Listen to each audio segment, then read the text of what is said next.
Welcome to the Windows Computer and Technology channel, and of course, the talk about the AI PCs. Some people had a few other questions. One of them is, could a PC without an NPU or a neural processing unit use the GPU to do the tasks that we want? And yeah, in effect, a GPU would be capable of doing AI tasks, absolutely. But an NPU being programmed, being designed to do these tasks is more efficient. And for many tasks, it is faster to use an NPU than the GPU to do the same AI type tasks. And also, being independent, it means that, for example, say you would play a game that uses AI to for the graphics and for the gameplay. Well, then your GPU is already being used by the graphics from the game. So you would, in essence, need something else. So an NPU, a separate NPU, would then do the AI tasks while the GPU would do the graphics tasks.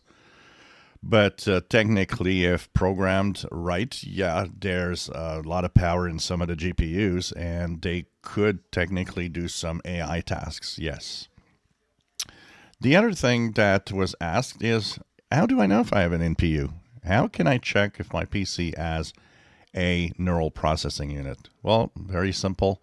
Right click on your start button, click the task manager, and in the task manager, on the performance tab, you will see an NPU. So mine here doesn't, but here's what it looks like when you do.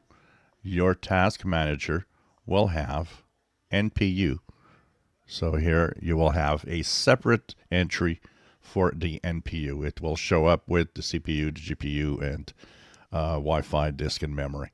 So in essence, it adds one more device to the task manager and the performance tab. So here you will see how much of the NPU is being used for doing any tasks. So that's as easy as that to know if you've got an NPU in your computer. If you enjoy my videos, please subscribe, give us thumbs up. Thank you for watching my videos.